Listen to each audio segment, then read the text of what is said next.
Welcome back, everybody. It is May 2nd, 2019, and this is episode 5 of What is on My Desk. So for this update, you're going to see some progress, not quite as much as I had hoped. We are now, tomorrow is 7 weeks since the twins were born, and I've been back to work for about a month. So the past 4 weeks has been pretty hectic.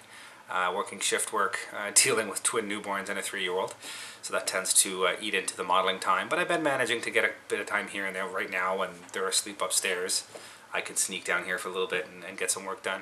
And my 3-year-old, I think I mentioned before, loves building airplanes with Daddy, so she comes down and hangs out with me and usually ends up watching cartoons on the computer, but she likes to sit down and play with the little toys.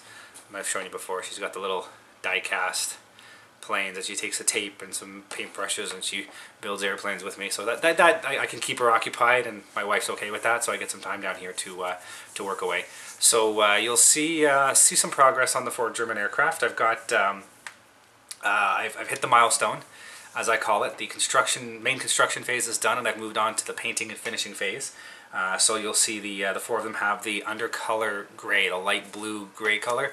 I have that painted. I just finished up this morning on the 4 of them. So you'll see that, and then they're going to cure for about 24 hours or so. So I probably tomorrow morning, maybe at the earliest, most likely on the weekend when I get some free time, I can come down and start getting masked for the other colors. Unfortunately, I think every one of them has a different color top side, so it's going to change a little bit. But yes, you'll see that. I have a new product again for the F-82. Big surprise there. I'm collecting parts and bits for the F-82 project, so I got another one of those to show you, and I think that'll be it. So this will be a little bit of a shorter video, and we'll get caught up with that. So stay tuned, and as always, my name is Sean, and this is Sean's Aviation.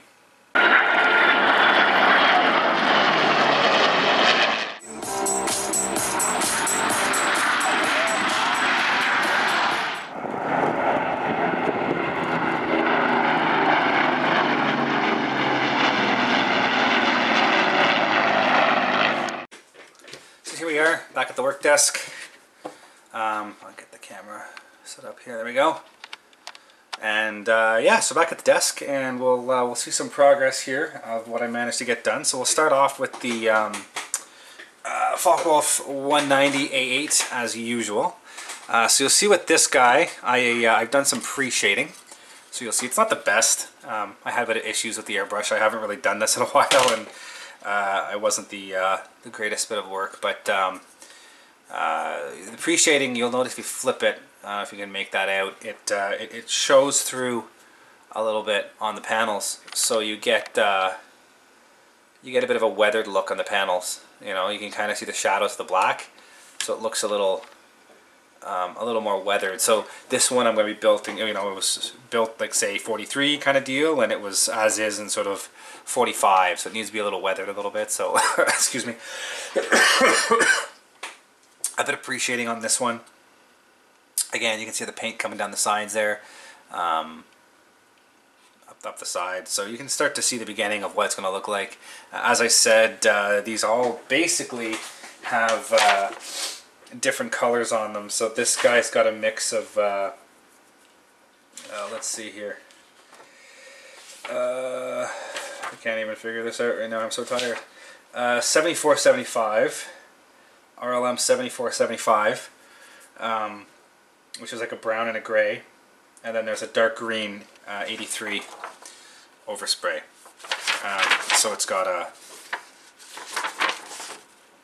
this darker green overspray on it. So that's going to have 7475 with an overspray of 83. So I guess what I'll do before I start this, I'm going to go through the 4 models, and then I'll go through the 4 paint schemes so you can see how much more complicated this is going to be in the long run. So yeah, the A8, as you can see, again, pre-shading is done. I've got the lower gray painted gray blue. I'm going to let this sit for, like I said, a solid, I did this yesterday, but I'm going to let it sit till either tomorrow or Saturday before I start doing any work on it. You want to make sure that paint is nice and cured and hard. You don't want to start ripping paint off with masking tape and stuff like that. So let that sit for a bit, but you know, progress. And then I haven't even pulled them off the bits yet. I've got the landing gear doors and the drop tank. painted and weathered as well. So I'll throw a picture up of what that looked like with all of the pre-shading on it, so you can get a view of kind of what it looks like now, and then there's the picture of it, what it looks like with the pre-shading, and then back to here, so you can kind of see how it shines through and gives you the look you want. And excuse me, fighting a bit of a chest cold here that I can't fight because I never sleep. Anyways, moving on to the door 9. Same deal as the A8. Pre-shading is done, and then I've got the lower gray, light blue color, all the belly, and then up and around the sides of the fuselage.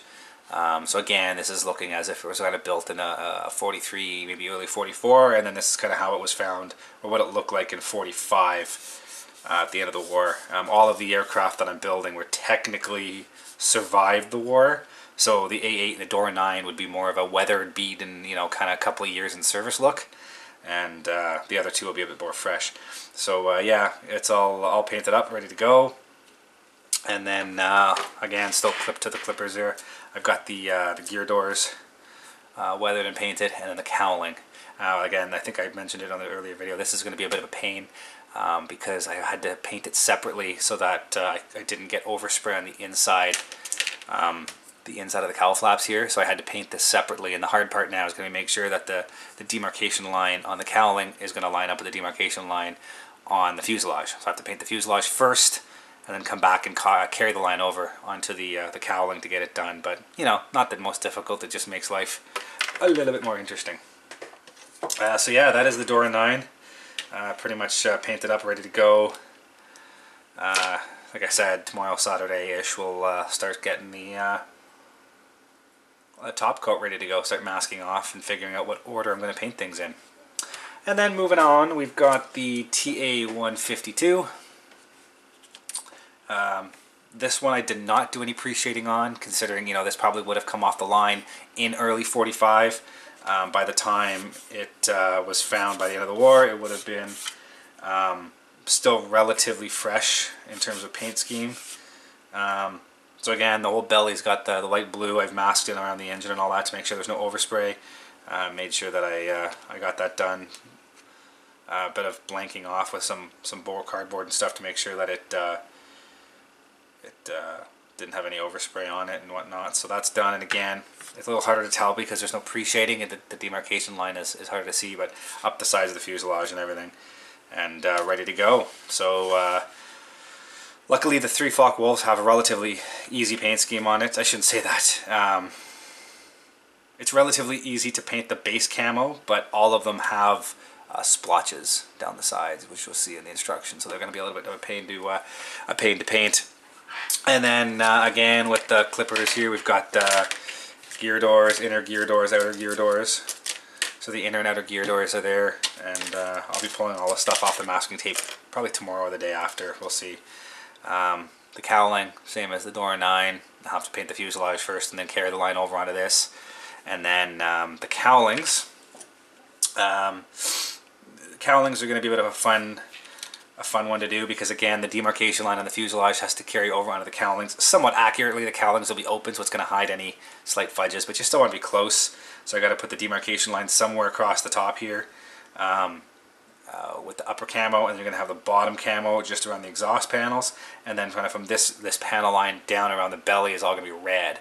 So I'll have to mask that off and paint that red a little later. And then coming to the other side, again, you've got the top of the panel is going to have the upper camo. Somewhere in this range here, it's going to delineate into the bottom color, and then the bottom color is going to turn into red color. Except back here, this the intake for the engine intake that goes into the supercharger, it's going to be it's solidly painted the top color, so I'm going to have to mask around the edge of that and then across when I do that. So it's going to be a bit of a pain.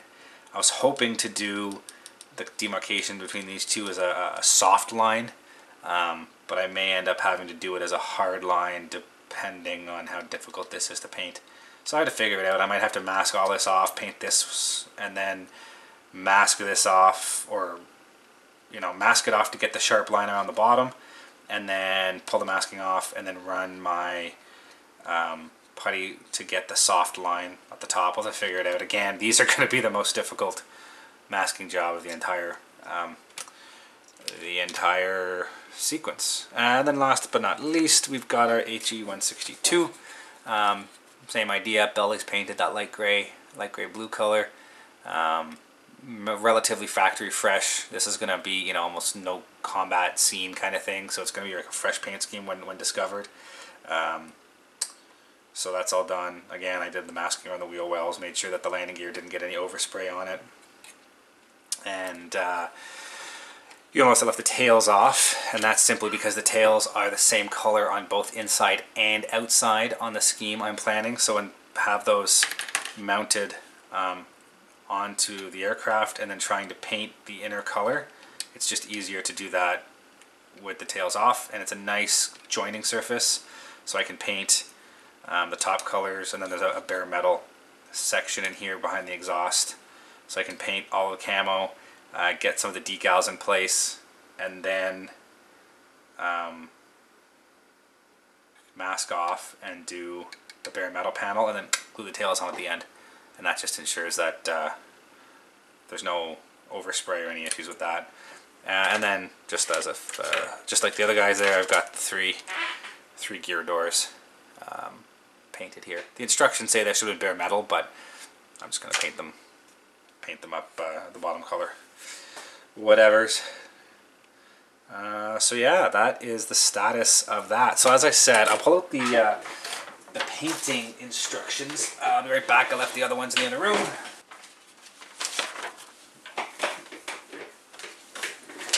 So yeah, starting off with that Focke-Wulf. Actually, I'll make this a working video. I'm going to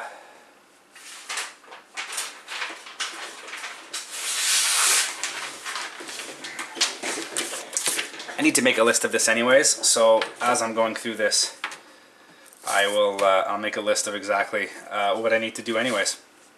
So as I said, the Focke-Wulf 190A8 has a mix of RLM 74 and 75 with an 83 dark green overspray.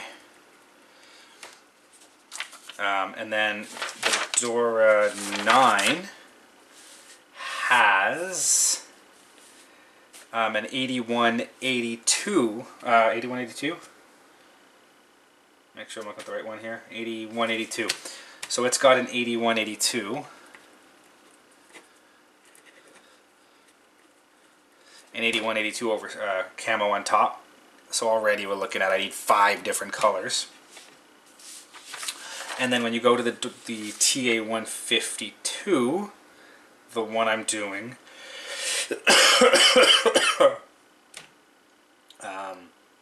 well, luckily it's 8182, so it's the same as the Dora 9, so that's going to make life a little easier for me. And then, just because Tamiya likes to be Tamiya,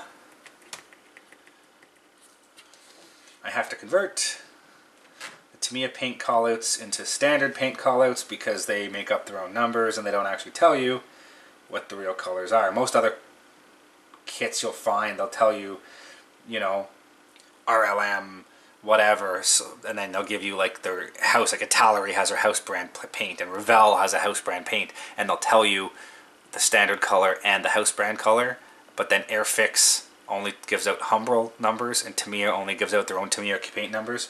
So it makes life a little more difficult to ascertain what you like to do, but a bit of detective work is needed.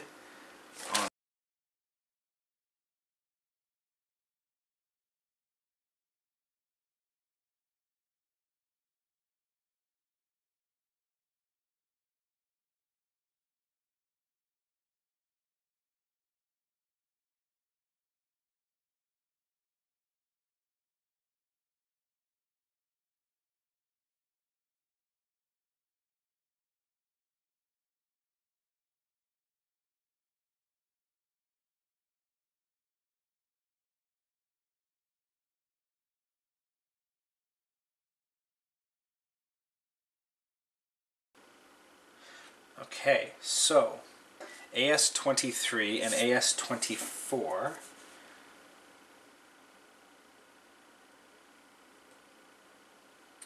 is 82 and 83, which is actually the same colors I have to paint the other ones.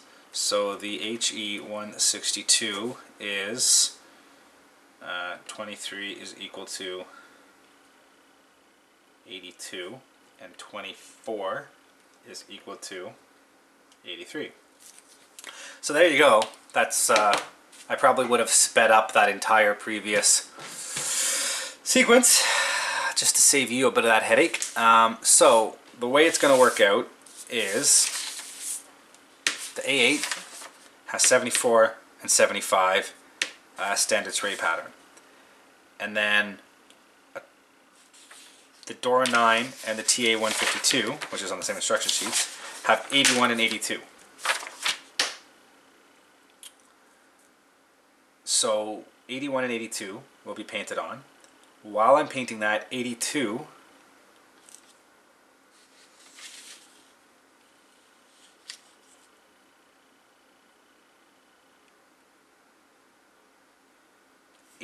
is a light green. I'll paint it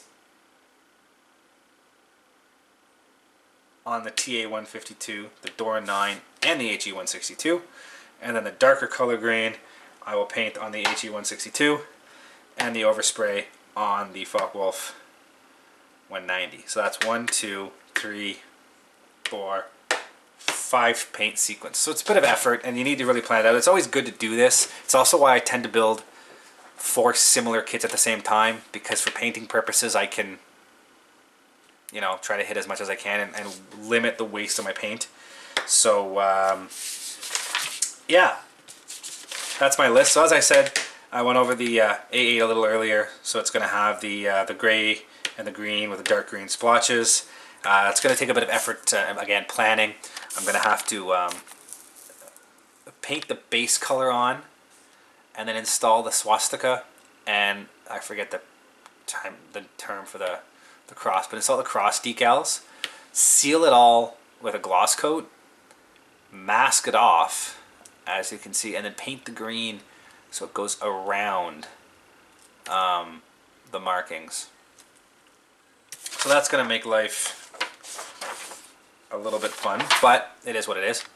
So I'll have to do that. Then I also have to do the yellow underneath. So when I do the red on the TA152, I get a base coat white, a base coat white, a base coat white, and then I'll go back and paint yellow and paint red. But that's at the very end after everything else is done. So again, step, step, plan, plan, plan. You see what I got to go through. Dora 9. I'm doing the top one here. So you'll see again, it's a standard paint scheme on the top. This is a little more of a curvy paint scheme instead of a hardline paint scheme. But then it's got all these little splotches. You can kind of make out all these little splotches everywhere. So I kind of have to figure out how I'm going to. I'm probably not going to make it quite as wavy. I might make it a little less wavy just to make my masking go a little smoother. And then I got to find a way to paint in all of these little splotches everywhere and make it look good without ruining it. So I got to play with the airbrush a little bit, see if I can actually get that a fine of a line. But other than that, the Dora 9 is pretty easy.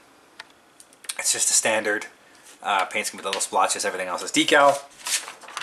TA152, similar to the Dora 9, a bit of a wavy line. Like I said, I'm probably going to smooth those lines out a little bit, and then add the splotches as needed.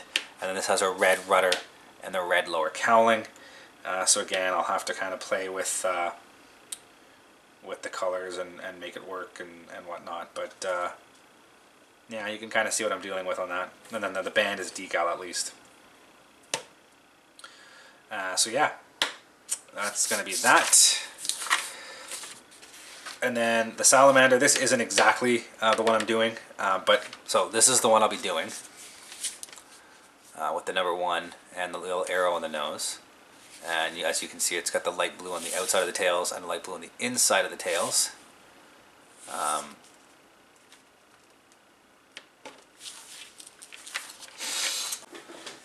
Okay, sorry for that. We're back. So yes, this is the one that I will be doing. So you can see it's got the light green all across the fuselage, and then sort of out along the tail section, and on the left wing, and all of the engine cowling. Then the right wing is dark green, and there's these dark green splotches on the tail. So it turns out I'm not needing to do the bare metal. That was only on this particular airplane. So this is what I'm doing. So light green, dark green. Paint the whole fuselage one color, one wing, and with the tail the darker color. So again, it's going to take a bit of masking and planning to get it done, but it will get done. So that is the plan for the painting. So hopefully by the next time you guys are here, you will see them, if not finished, hopefully painted. My plan was to actually get these done by July 1st, I believe it is. So we'll see if that happens. But anyways, so yes, on to the next step, the aftermarket I purchased. So these are Squadron. You can go to squadron.com. It's an online hobby supply company. A little hard to see in the packaging. I want to open this up for you. They are vacuformed canopies. And the canopies you get in the Modelcraft F-82 are big, they're clunky,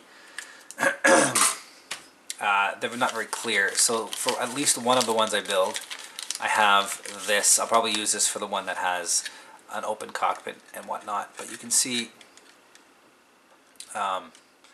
so they vacuum. So basically, it's a plug mold. So you you make a master, and then it sits on a vacuum base, and you heat up plastic, and you lay the plastic over top of the mold, and the vacuum turns on, and it sucks the hot plastic down over the shape, and you end up with this very thin, very clear copy of the canopy. Now, it is a little hard to use because you have to cut this out, and this plastic is very thin, so it's not the easiest to cut out, but it definitely improves the look. So that's going to be what I use on at least one of them. I may end up buying more of these for the other ones I have, but we'll wait and see. What transpires. Now, I almost totally forgot, back when I did the intro to this video, I did buy 2 new models. So, here we go. It's actually, it was a good deal online. This is actually a third F-82 kit. I went from having none to having 3. So I got that, and I got a Monogram P-51 Mustang. Both together cost me $18, 18 Canadian dollars. So I just had to drive, 15-minute drive from my house. Met the guy at his place. Bought the kits off of him. So yeah, got these both for 18 bucks. Good deal. The F-82, this one came in a box. The other one was a bag. This makes life a little easier for me. I got a box. I've got original set of instructions. Again, no decals in either one, but that doesn't bother me. But here's what the canopy looks like. So that's the Modelcraft canopies out of the box. And that is the Vacuform canopy. So you can already see the difference in quality and whatnot, and shape. The shape is much better. So anyways. So yeah. Not too sure what I'm going to do with the third one. May end up trading it or selling it, or who knows what. And the P-51 Mustang, this goes back to a previous video where I had the Testers P-51 model. It's going to be the same idea. It's an older model, but I'm going to have it mounted on a oh, wrong wing. I'm going to have it mounted on a stand, on a plaque coming out of a wall. So you'll have, wow, that fit is horrible. I forgot how bad these things were. Anyways, you'll have it mounted coming out of a plaque on a wall, painted up as Canadian. So, anyways, I needed it, just like the Tamiya one, because the rudder is split. It's not a single piece rudder, it's already split. Mount the two to the board, and it works. So, I have to go, unfortunately. The twins are acting up, and I need to help my wife with them. So, thank you for tuning in once again. and stay tuned for the June update in about a month for these models, as well as whatever else I've managed to purchase. And I think, hopefully, fingers crossed, between now and then, I'll get another tips and tricks video thrown up and whatnot. I think I got some airbrushing ones coming up, and some alclad and some basic masking and whatnot. So stay tuned for some of those, and thanks for watching. Thank you for watching, guys, and as always, if you are interested in any of the content you see, you can access my website at www.seans-aviation.com. You can see all the latest pictures of aircraft and museums and the build logs of all of my current models and past models on that site. And if you're interested in any of this content, please click the subscribe button here on YouTube to follow more. Thank you very much, and see you guys next time.